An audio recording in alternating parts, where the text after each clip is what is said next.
क्या आप 90,000 की सैलरी छोड़ करके आप पैदल देश भ्रमण में निकल सकते हैं? इसका जवाब तो आप लोग दे ही देंगे, चल सकते हैं नहीं चल सकते हैं। लेकिन मैं जिनके साथ हूँ वो 90,000 की सैलरी छोड़ करके भारत भ्रमण पर निकले हुए हैं, पर्यावरण बचाने के लिए निकले हुए हैं। और इनसे जानते हैं कि क्या नाम है, कहाँ। अच्छा, सबसे पहले बताएंगे आपका नाम क्या है? मेरा नाम आशुतोष पांडे है सर। मैं वंदे भारत पदयात्रा कर रहा हूँ, अच्छा। जो 4 दिसंबर 2022 को अयोध्या से शुरू की गई और फिलहाल 2600 किलोमीटर की यात्रा पूरी करने के बाद मैं आपके शहर छत्तीसगढ़ की राजधानी रायपुर पहुँचा। अच्छा आशुतोष जी, ये बताएंगे आप कहाँ से निकले हुए हैं और कितने राज्य पैदल चल चुके हैं? मैं अयोध्या से 4 दिसंबर 2022 को निकला था। फिलहाल 3 स्टेट हो चुका है, चौथा स्टेट मेरा चल रहा है। 48 ज़िले हो चुके हैं, 900 गांव हो चुका है। 57 स्कूल में सेमिनार्स करने के साथ साथ 450 से ज़्यादा वृक्ष लगा चुका हूँ। 48 माननीय जिला अधिकारी से मिलने के बाद उनको ज्ञापन दिया गया है और 2 स्टेट के माननीय मुख्यमंत्री से, वहाँ के पर्यावरण मंत्री से मुलाकात करके इसको शिक्षा व्यवस्था के साथ जोड़ा जाए, इसकी मांग करते हुए मैं इस यात्रा को कर रहा हूँ। क्योंकि जिस तरीके से भारत की आज प्रकृति की स्थिति है, जिस तरीके से पर्यावरण को लगातार हम खत्म करते जा रहे हैं, जिस तरीके से पॉपुलेशन भारत की बढ़ती जा रही है, अगर ऐसी स्थिति रही तो आने वाले समय में जो भयानक स्थितियां होंगी उनकी कल्पना नहीं कर सकते। कुछ लोग पानी के लिए मरेंगे और दिल्ली जैसा शहर जो है, पंजाब जैसा शहर जो है, मेट्रो सिटीज़ जो हैं, जो आज सही से ऑक्सीजन नहीं ले पा रहे हैं, कुछ लोग इसकी वजह से मरेंगे। आज सभी लोगों को सिर्फ कैंसर दारू पीने से, सिगरेट पीने से नहीं हो रहा, गुटखा खाने से नहीं हो रहा है। लोग पॉल्यूटेड एयर कंज्यूम कर रहे हैं, फिल्टर वाटर कंज्यूम कर रहे हैं, केमिकल साथ फूड कंज्यूम कर रहे हैं, उसकी वजह से भी हो रहा है। क्योंकि 1952 की बात करें, उस टाइम हमारे पास में 52 करोड़ लोग थे, आज हमारे पास में 152 करोड़ लोग हैं। उस टाइम पेड़ ज़्यादा हुआ करते थे, पॉपुलेशन कम थी, आज पॉपुलेशन ज़्यादा है, पेड़ कम है। इसी चीज़ को लेकर, इसी आइडियोलॉजी को लेकर सर मैं 21 राज्यों की पदयात्रा करूँगा, जिसमें यूपी, बिहार, झारखंड, छत्तीसगढ़, उड़ीसा, आंध्र प्रदेश, कर्नाटका, तेलंगाना, गोवा, महाराष्ट्र, गुजरात, मध्य प्रदेश, राजस्थान, दिल्ली, हरियाणा, पंजाब, कश्मीर, लद्दाख, हिमाचल प्रदेश, उत्तराखंड, फिर उत्तर प्रदेश पहुंचूंगा। यहाँ के 21 राज्यों के माननीय मुख्यमंत्री से मिलूंगा, उनको वृक्ष दिया जाएगा और उनसे एक गुजारिश है कि सर अगर हो सके तो अपने राज्य में इसको जितनी जल्दी हो सके शिक्षा व्यवस्था के साथ जोड़ा जाए। अगर मैं सिर्फ छत्तीसगढ़ की बात करूँ, क्योंकि सर मैं छत्तीसगढ़ में हूँ, यहाँ पे इस टाइम 3.5 करोड़ लोग हैं, जिसमें 50 लाख यूजर हैं, 50 लाख बच्चे हैं जो एक्टिवली स्कूल में 12th तक पढ़ रहे हैं। अगर हम इसको शिक्षा व्यवस्था के साथ लागू कर सकते हैं तो कितना बड़ा रेवोल्यूशन आएगा आप समझिएगा। क्लास 1 से लेकर क्लास 12 के बीच में, चाहे प्राइवेट स्कूलें हों चाहे गवर्नमेंट स्कूलें हों, बच्चों को एक पेड़ प्रोवाइड कराए, वो बच्चा पेड़ लगाए और पेड़ लगाने के बाद जब एनुअल सत्र खत्म होने वाला हो तब उसकी फ़ोटो सबमिट करे वो कितना बड़ा हो गया। अब इसमें ये होगा कि 1 साल में बच्चा 1 पेड़ लगाएगा, लेकिन 12 साल में वो 12 पेड़ लगा देगा। और अगर हम छत्तीसगढ़ की बात करें हर साल, तो हम 50 लाख वृक्ष लगाने में हर साल कामयाब हो पाएंगे। पूरे देश की बात करें तो हम 20 करोड़ से ज़्यादा पेड़ लगाने में कामयाब हो पाएंगे। अगर हमने 10 साल भी पेड़ लगा दिया तो हम 200 करोड़ पेड़ लगाने में कामयाब हो पाएंगे। अगर हमने 50% भी पेड़ बचाया तो 100 करोड़ पेड़ बचाने में कामयाब हो पाएंगे। और क्योंकि जिस तरीके से भारत की पॉपुलेशन बढ़ रही है, उस तरीके से कंस्ट्रक्शन होना स्वाभाविक है। कंस्ट्रक्शन होगा तो पेड़ कटेंगे, जब पेड़ कटेंगे तो आप बार बार ब्लेम करेंगे गवर्नमेंट के ऊपर। अगर आप गवर्नमेंट पे ब्लेम करेंगे उसका कोई सॉल्यूशन नहीं है। आज इसको स्थानीय लोगों को भी जिम्मेदारी उठानी पड़ेगी, क्योंकि हम अपने पूरे जीवन काल में 2.5 पेड़ से ज़्यादा काट के यूज़ कर डालते हैं। अगर हम छत्तीसगढ़ और झारखंड की बात करें तो यहाँ पे हर व्यक्ति कम से कम अपने जीवन में 10 से 12 पेड़ काट के यूज़ कर डालता है। वो एक छोटा नंबर है, क्योंकि इंडिविजुअल नंबर है तो दिखाई नहीं देता, लेकिन जो गवर्नमेंट किसी चीज़ को करती है तो मास लेवल पर दिखाई देता है, जिसके ऊपर लोग उंगली उठाते हैं। आज आप कहते हैं कि जंगल बचाना है या आप कहते हैं कि पेड़ को बचाना है, लेकिन लोग इसकी बात नहीं कर रहे हैं कि पेड़ की रिकवरी भी हमें करनी है। जब तक आप रिकवर नहीं करेंगे तब तक कहीं ना कहीं पेड़ कटता रहेगा। दूसरा, जिसे मैं छत्तीसगढ़ और झारखंड की बात करूं, जब मैं वहां के गांव के लोगों से बात करके आ रहा हूं तो उनकी पूरी डिपेंडेंसी सर जंगलों के ऊपर है। अगर उनकी डिपेंडेंसी जंगलों के ऊपर है और शाम की व्यवस्था, खाने पीने की व्यवस्था सिर्फ उनकी जंगल से हो सकती है, तो आप उनको कैसे रोकेंगे जंगल काटने से? आपको सबसे पहले उनकी इकोनॉमिकल कंडीशन अच्छी करनी पड़ेगी। आज भी लोगों की जो ज़िंदगी है वो महुआ के ऊपर बीत रही है। आज भी जो क्या बोलते हैं उनकी ज़िंदगी है, जो महुआ के बाद कुछ कुसुड़ी आती है, कुछ आता है, उसके ऊपर ज़िंदगी बीत रही है। आज उनकी ज़िंदगी दारू के साथ बीत रही है। तो कहाँ से हम विकास करेंगे? हमें उनके एजुकेशन सिस्टम में स्किल बेस्ड एजुकेशन की डिमांड करनी चाहिए, उनको स्किल्ड करना चाहिए, जिसकी वजह से इंडिपेंडेंसी क्रिएट हो। अगर इंडिपेंडेंसी क्रिएट नहीं हुई तो कल बहुत बड़ा ग्रैबेंस पैदा हो गया। अगर ग्रैबेंस पैदा हुआ तो एक रोटी के लिए 2 लोग लड़ेंगे और जो कमज़ोर होगा वो मारा जाएगा, जो मजबूत होगा वही खाएगा। ये भारत की परिस्थिति को बदलने के लिए भारत के युवाओं को इसकी जिम्मेदारी उठानी पड़ेगी। 55% का यूथ है जो सोशल मीडिया पर एक्टिवली नाचे जा रहा है, उसको पता ही नहीं है उसकी सोसाइटी में उसकी रोल एंड रिस्पॉन्सिबिलिटी क्या है। अपनी रोल एंड रिस्पॉन्सिबिलिटी को समझाने के लिए, बताने के लिए मैं 1000 स्कूल में सेमिनार्स कर रहा हूँ और जिस स्कूल में मैं सेमिनार्स कर रहा हूँ वहाँ पे लोगों से बात कर रहा हूँ सर इसको प्लीज़ शिक्षा व्यवस्था के साथ जोड़ लीजिए। अगर गवर्नमेंट इस पर इम्प्लीमेंट नहीं करती है तो आप खुद इम्प्लीमेंट करिए। और बहुत सारी स्कूलें हैं सर जो मेरे साथ इसमें कोलैबोरेट कर रही हैं। अभी फिलहाल जब मैं छत्तीसगढ़ आ रहा था तो शांति पब्लिक निकेतन करके एक स्कूल है जिसके प्रिंसिपल सर मुझे रास्ते मिले थे। उनका एक बिलासपुर में और रायपुर में 2 संस्थान चलता है। उन्होंने मुझसे वादा किया है कि जब मैं अपना नया सत्र शुरू होगा तब मैं अपने बच्चों को पेड़ खरीद के दूंगा और पेड़ खरीदने के बाद साथ ही साथ उनको मार्क्स उसी के बिहाफ पे दिया जाएगा जब उनका पेड़ बड़ा होगा। 10% का मार्क्स उनको दिया जाएगा, बोनस मार्क्स दिया जाएगा। बच्चा लालच में सर मेहनत करेगा और पालेगा। कहा जाता है कि if you love a tree you will be more beautiful then before. अगर आप किसी पेड़ से प्यार करते हैं तो पहले से कहीं ज़्यादा आप खूबसूरत हो जाते हैं। और जब पहले से आपका इंट्रापर्सनल चेंज होता है, आप सोसाइटी में ग्रेवेंस नहीं पैदा करते, आप प्यार और सम्मान लेके आते हैं। जब आपका जैसा समाज होगा वैसा आपका संकल्प होगा, और जैसा आपका संकल्प होगा वैसा आपका समर्पण होगा, और जैसा आपका समर्पण होगा उसी तरीके से आपका विकास होगा। आज युवाओं का जो संकल्प है वो नाचना हो चुका है, समर्पण जो है नाचना हो चुका है, और विकास के नाम पर वो ग्रेवेंस पैदा कर रहे हैं। इसी चीज़ की लड़ाई लेते हुए फिलहाल मैं 10,000 किलोमीटर की वंदे भारत पदयात्रा कर रहा हूं। और मैं चाहता हूं कि आप सब पूरे देश के वो लोग जितने हैं वो, मैं उनसे एक ही गुजारिश है कि अपने बच्चों को बचाएं और उनसे एक पेड़ लगाएं। क्योंकि कहा जाता है कि पिता बनने की ज़रूरत नहीं है, शादी के पहले भी आप पिता बन सकते हैं अगर किसी बच्चे से पेड़ लगवा दिया जाए। माता शादी बनने की बात नहीं, शादी के पहले भी बनाया जा सकता है अगर किसी बच्ची से पेड़ लगवा दिया जाए। और अगर कोई बच्चा पहले पिता बन जाता है या माँ बन जाती है तो उसके अंदर इमोशंस आ जाता है, और जब उसके अंदर इमोशन आता है तो उसका संकल्प बदल जाता है, और जब उसका संकल्प बदलता है तो उसका विश्वास बदलने लगता है, जब उसका विश्वास बदलने लगता है उसका समर्पण बदलने लगता है, जब उसका समर्पण बदलने लगता है तो उसके साथ साथ समाज का वो नेतृत्व करने लगता है। और जब युवा समाज का नेतृत्व करता है तो उस समाज को विकसित होने से दुनिया की कोई ताकत नहीं रोक सकती सर। अच्छा आशुतोष जी, ये बताएंगे आप क्या कारण था कि आप घर से, मतलब जब घर से आप पैदल निकले होंगे, क्या कारण रहा होगा?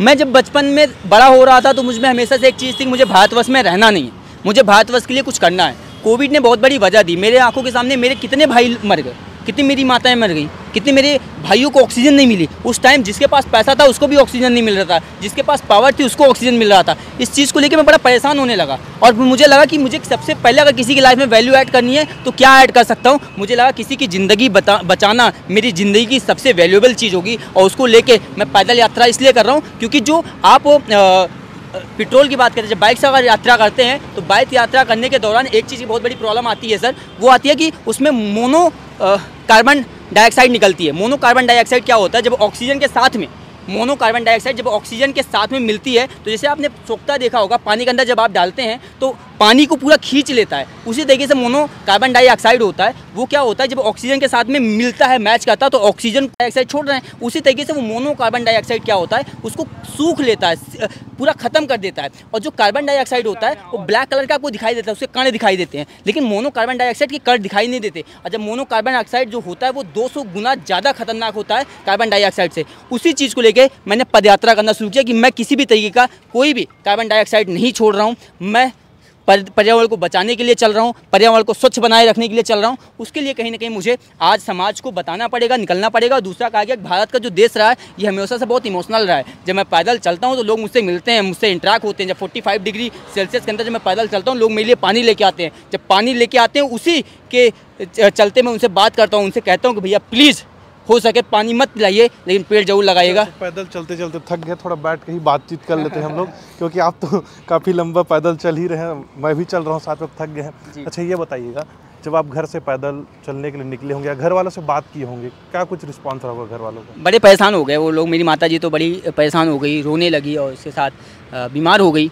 3 दिन तक वो बीमार रही। मेरी माता जी का एंजाइटी सफ़र करती हैं, बहुत ज़्यादा सोचने लगी। लोगों का भी कहना ये था कि मैं पदयात्रा करने नहीं जा रहा हूँ, मैं संन्यास लेने जा रहा हूँ, क्योंकि उनको मैंने बोला कि मैं पैदल यात्रा करने जाऊँगा इतना समझ में आएगा, लेकिन क्लाइमेट को बचाने के लिए जाऊँगा ये उनको समझ में नहीं आया। तो ये चीज़ उनके दिमाग में बैठ गई कि पदयात्रा जो करते हैं वो सन्यासी हो जाते हैं, और वो चीज़ लेके उनको कहीं ना कहीं बहुत परेशान करने लगी और उसकी वजह से बहुत चिंतित हो गए। बड़ा टफ था सर स्टार्ट में, लेकिन फिलहाल आज पूरा परिवार का बड़ा समर्थन मिलता है। मैं बहुत लकी हूँ कि हर बच्चे को कहीं ना कहीं ऐसी फैमिली मिले और अपने बच्चे को लेके हर परिवार सपोर्ट करे, क्योंकि आपका बच्चा क्या सोच रहा है ये बहुत कुछ डिपेंड करता है वो किसके बीच में रह रहा है। क्योंकि जरूरी नहीं जैसा आपने सोचा वैसा आपका बच्चा सोचे। मैं 7 साल से शिक्षा के क्षेत्र में काम कर रहा था, तो मैं करंट अफेयर्स पढ़ रहा था, मैं WHO की रिपोर्ट पढ़ रहा हूँ, मैं क्लाइमेट की स्थिति देख रहा हूँ। दिल्ली जैसे शहर में रह रहा हूँ, दिल्ली जैसे मैं पॉल्यूटेड एयर कंज्यूम कर रहा था, फिल्टर वाटर कंज्यूम कर रहा था, केमिकल साथ फूड कंज्यूम कर रहा था। मेरी थॉट प्रोसेस चेंज होने लगे थे। मुझ में हमेशा से था कि मुझे भारतवर्ष में रहना नहीं है, भारतवर्ष के लिए कुछ करना है, बदलने लगा था। अब ये घर वालों को समझ में नहीं आया क्योंकि वो गाँव में रह रहे हैं, गाँव की अपना एक खुद का समाज है, उनका बनाया हुआ खुद का एक अपनी आइडियोलॉजी है, उसी आइडियोलॉजी में 75 साल सिमट के रह गए हैं। अब उसी चीज़ को लेकर बताइए, आप कह रहे थे घर से निकलते हैं, घर वालों को सोच था कि घर से निकलने के बाद लोग सन्यासी हो जाते हैं, आप कैसे सन्यासी बने हैं? मैं तो सन्यासी नहीं हूँ, मैं तो सोशल एक्टिविस्ट हूँ। मुझे लगता है कि मैं तो सभी का भाई हूँ और मैं सभी की ज़िंदगी में वैल्यू ऐड करने में एक परिवार के लिए नहीं पैदा हुआ। मेरे देश के हर व्यक्ति मेरे दोस्त हैं। जब एक पेड़ लगाता हूँ तो मैं नहीं कहता हूँ आप मुस्लिम हो तो 5 किलो ऑक्सीजन लेना, हिंदू हो तो 10 किलो लेना, ईसाई हो तो 7 किलो लेना, सिख हो तो 10 किलो लेना। मैं ये नहीं कहता। मैं एक पेड़ लगाता हूँ, मैं कहता हूँ सब 4 लोग बराबर के लेना, क्योंकि मैं सबका हूँ, सब मेरे हैं। मैं इक्वालिटी की बात कर रहा हूँ, इक्वालिटी ऑफ रिलीजन्स की बात कर रहा हूँ, इक्वालिटी ऑफ एजुकेशन की बात कर रहा हूँ, मैं ग्रेवेंस की बात नहीं कर रहा हूँ। तो मेरे लिए सारे परिवार के लोग थे। मैं जहाँ पैदा हुआ मैं उसका सम्मान जरूर करता हूँ, लेकिन ये देश, जिस देश में पैदा हुआ वो भी मेरी भारत माँ है। इस भारत माँ का कर्ज चुकाना मेरा पहला प्रथम दायित्व बनता है। उसी दायित्व को लेके मैं चल रहा हूँ। अगर इसको नहीं चुकाया तो पूरी ज़िंदगी कहीं ना कहीं कर्जदार हो जाऊँगा इसका। ये बताइए, जब घर से निकले होंगे आप, ये बैग पीछे लटका कर रखे हैं, क्या वजन है बैग का और क्या क्या सामान रखे हुए आप इसमें? 21 किलो का वेट है इस टाइम फिलहाल। पहले तो 32 किलो था ठंड के टाइम, अभी 21 किलो है। और उसके साथ इसमें बुकें बहुत सारी हैं, भगवद गीता है जो मैं पढ़ रहा हूँ, और कुछ स्पिरिचुअलिटी को लेके है, कुछ रियलिटी को लेके है, कुछ सोसाइटी को लेके है, कुछ इन्वायरमेंट को लेके है, और उसके साथ साथ मेरे कपड़े। बस 2 ही चीज़, क्योंकि मुझे लगता है कपड़े और किताब की ज़रूरत है, बाकी रास्ते में भगवान सारी व्यवस्था खुद ही कर देता है। अच्छा, रुकना कहाँ, खाना कहाँ, कैसे सब हो पाता है मैनेज? आप कई दिनों से पैदल चल रहे हैं, आप बताएं 4 दिसंबर से निकले हुए घर से, कहाँ रुकते होंगे, क्या खाने का क्या व्यवस्था होता है फिर? 132 दिन हो गया चलते हुए। उसके बीच में मुझे मंदिर, आश्रम, कभी कभी रोड के ढाबे पे और होटल और बहुत सारे परिवारों में रुकने का मुझे मौका मिला। बहुत सारे परिवार का हिस्सा बनने के लिए मौका मिला। मैं पदयात्रा नहीं कर रहा हूँ, पदयात्रा मेरे साथ लोग कर रहे हैं, आप भी कर रहे हैं, सब लोग कर रहे हैं, क्योंकि मैं फिजिकली दिख रहा हूँ, बाकी आप सब मेरी आवाज़ बन रहे हैं। ऐसे पूरी सोसाइटी, भारत के जितने भी लोग हैं, चाहे उत्तर प्रदेश, इसलिए मैं सबको धन्यवाद बोलता हूँ, उत्तर प्रदेश के लोगों को, बिहार के लोगों को, झारखंड के लोगों को और छत्तीसगढ़ के लोगों को, जिनकी वजह से आज मैं यहाँ पे बैठा हूँ। जब मैं छत्तीसगढ़ पहुँचा था, मैंने एक लाइन लिखी थी कि ये छत्तीसगढ़ है, यहाँ प्यार और परिवार दोनों मिलता है। तो छत्तीसगढ़ के लोगों को बीच में जब मैं आया तो मैंने देखा कि इतने डाउन टू अर्थ हैं, इतने प्यारे हैं, इतना प्यार देते हैं, इतना इमोशनल नहीं है। तो मैंने लिखा था कि ये छत्तीसगढ़ है, यहाँ प्यार और परिवार दोनों मिलता है। तो फिलहाल ये रहा है और मेरी जर्नी का बड़ा अच्छा अनुभव रहा है अभी तक। अपने व्यक्तित्व को बहुत करीब से बदलते हुए मैंने देखा है, अपने स्वभाव को बदलते हुए देखा, अपने कॉन्फिडेंस को बदलते हुए देखा है, और फिलहाल अभी मैं यहाँ पर हूँ, बहुत खुश हूँ सर। आपने कहा छत्तीसगढ़ आए, प्यार और परिवार दोनों मिला। परिवार की याद आती है, क्या संदेश देंगे परिवार नहीं को? आती याद मुझे। मतलब अगर बात करें कि मुझे खाने की, पीने की, सोने की आदत थी नहीं मुझे घर में। जिसको घर की याद आ रही है उसका मतलब वो आलसी है, इसलिए घर को याद आ रही है, क्योंकि उसको काम करने की उसके पास कोई वजह ही नहीं है। उसको पता है कि भैया मुझे मम्मी किस लिए याद आ रही है, ताकि मम्मी उसके लिए खाना शाम को 6 बजे ला के दे देंगी। लेकिन अगर आपको घर की याद इसलिए आ रही है कि आप अपने घर का, अपने देश का मान सम्मान बनाने के लिए निकले हैं, तो घर तो मेरा ये भी है। प्रकृति, जब आप किसी, मैं तो सब प्रकृति का बच्चा हूँ ना। आज आप जिस प्रकृति के नीचे हैं, जिस पेड़ के नीचे बैठे हुए हैं, ये प्रकृति है। इसके ऊपर अगर आप दीवार बना दें या इसके ऊपर घर बना दें और कहने लगे आपका घर है, तो कैसे घर हो सकता है? आप तो प्रकृति के बीच में रहना। मैं तो आज भी अपने घर में हूँ, मैं अपने घर में हमेशा से था, हमेशा से हूँ। बस दूरियां कुछ वक्त के लिए हो गई हैं, जो कल फिर मैं पहुँच जाऊँगा, उन्हीं व्यक्ति से मिलूंगा, क्योंकि दुनिया गोल है। जहाँ कब पहुँचने वाले हैं आप घर वापस? 2024 में कब? दिसंबर के आसपास पहुंचूंगा। उसके बाद फिर कोई ना कोई बड़ा संकल्प जीवन का हो जाएगा। फिलहाल मैं कुछ रिवील नहीं करूंगा, लेकिन क्योंकि आप काम कर रहे हैं तो आपको बड़े संकल्प तो लेने ही पड़ेंगे किसी न किसी हद तक, कहीं ना कहीं पहुंचने के लिए। अच्छा, ये बताइए, घर वालों को क्या कुछ संदेश देना चाहेंगे आप? यही बोलना चाहूँगा कि आप लोग बस खुश रहिए और ऐसे ही अपना प्यार और आशीर्वाद बनाए रखिए, क्योंकि मैं जहाँ पर हूँ बड़ा सुरक्षित हूँ, बहुत प्यार मिलता है, बहुत सम्मान मिलता है, पहले से ज़्यादा सुरक्षित महसूस करता हूँ। क्योंकि अभी मुझे लगता है कि मेरा एक परिवार था, मेरे एक भाई हैं, 2 भाई थे, बट आज मेरे पास हज़ारों मेरे भाई हैं और बहुत अच्छे लोग हैं और बहुत सारे परिवार मुझे मिले, बहुत सारी माताएं, बहनें, भाई मिले और बहुत सारी दुनिया को बहुत करीब से देखने के लिए मिला। अच्छा, दुनिया की बात कही आपने, कई गाँव, शहर, जंगल, हर जगह घूम रहे हैं आप, कितना खूबसूरत है दुनिया वो? बहुत सर, मतलब इसको शब्दों में, आप इसके लिए निशब्द बोल सकता हूँ मैं, इसको लेके मैं निशब्द हूँ। क्योंकि आप सिर्फ नेचर की बात नहीं कर सकते, आप यहाँ पे किसी के व्यक्तित्व की भी बात कर सकते हैं कि आप कितना कुछ देखते हैं, कितना कुछ, चाहे उसमें क्रूरता देखेंगे आप, कभी कभी इमोशंस देखेंगे, कभी कभी किसी का प्यार देखेंगे, नेचर देखेंगे, नेचर को बहुत करीब से देखेंगे, बदलते हुए वेदर्स को देखेंगे। और वो चीज़ जब मैं जसपुर पहुंचा, छत्तीसगढ़ का एक ज़िला है जसपुर, जब वहाँ पहुंचा तो मैंने अपनी माता जी को फ़ोन किया, मैंने कहा कि भविष्य में हो सकता है हमें यहाँ रुकना पड़े, क्योंकि वो इतना खूबसूरत लगा मुझे, इतना प्यारा लगा मुझे। वहाँ पर टेम्परेचर 30 डिग्री था, गर्मी लगी नहीं रही थी, चारों तरफ से केवल नेचर ही नेचर दिखाई दे रहा था। उसके बीच में बसा हुआ एक छोटा सा शहर, वहाँ के लोग बहुत प्यारे थे। आपने अभी बातचीत के दौरान आप बता रहे थे, आपने कुछ लाइनें लिखी हैं कि ऊपर के लोग, बीच के लोग, नीचे के लोग, ये लाइन बता देते फिर इसके बाद हम हमारा समाज 3 लोगों में बटा हुआ सर। एक टॉप क्लास फैमिली है, एक मिडिल क्लास फैमिली है और एक लोअर क्लास फैमिली है। तो मैंने लिखा था कि जो बहुत ऊपर बैठे हुए हैं निडर खड़े हुए हैं, ये जो बहुत ऊपर हैं ये निडर खड़े हुए हैं, ये जो बहुत नीचे हैं ये डरे और सहमे हुए हैं। ये जो बहुत ऊपर हैं ये निडर खड़े हुए हैं, जो बहुत नीचे हैं डरे और सहमे हुए हैं। ये जो बीच के लोग हैं यही जिम्मेदारियों को हमेशा से लेके चले हुए हैं। तो ये जो बहुत बड़े लोग हैं उनको किसी चीज़ से फ़र्क नहीं पड़ रहा, वो को सिर्फ आना है, अपनी इकोनॉमी बनानी है, पैसे बनाने हैं, चले जाने हैं। नीचे वाले जो बहुत नीचे लोग हैं उनके अंदर एक ही चीज़ है, मुझे 2 टाइम का केवल खाना है। ये जो मिडिल क्लास फैमिली के लोग हैं ना, इनके अंदर ही सारी चुल मची हुई है। यही क्या टेररिज्म पैदा कर रहे हैं, यही आईएएस पैदा कर रहे हैं, यही पत्रकार पैदा कर रहे हैं, यही इकोनॉमी बनाने की बात कर रहे हैं, यही एजुकेशन की बात करते हैं, यही अनशन पर बैठते हैं, यही लड़ाई करते हैं, यही सब कुछ करने के लिए। क्योंकि जिस दिन बीच वाली लेयर खत्म हो गई उस दिन केवल 2 ही चीज़ बचेगी, एक ऊपर एक नीचे, और जो ऊपर होगा वो राज करेगा, जो नीचे होगा वो मारा जाएगा। इसीलिए मैं चाहता हूँ कि मिडिल क्लास फैमिली के लोग रहें। और मैं बहुत लकी हूँ, मैं मिडिल क्लास फैमिली का बच्चा हूँ जो देश का नेतृत्व करने के लिए निकला हूँ। मुझे मौका मिला है और हर बच्चे को मिडिल क्लास फैमिली होने पर गर्व होना चाहिए, क्योंकि जो मिडिल क्लास फैमिली का बच्चा होगा उसके सपने बहुत शानदार होते हैं। अच्छा, तो हम आशुतोष जी को यही सुविधा देते हैं क्योंकि ये 10,000 किलोमीटर की जो यात्रा है वहाँ के लिए निकले हैं। तो आशुतोष जी आपको बधाई, आपकी यात्रा मंगलमय हो और आपके जो संदेश है वो लोगों तक पहुँचे और आपके जो लक्ष्य है 10,000 किलोमीटर पैदल चलने का और प्रकृति पर्यावरण के प्रति जो प्रेम है वो लोगों में जगे और लोग अधिक से अधिक पेड़ लगाएं। रायपुर से N24 के लिए मैं सोनी मालाकार।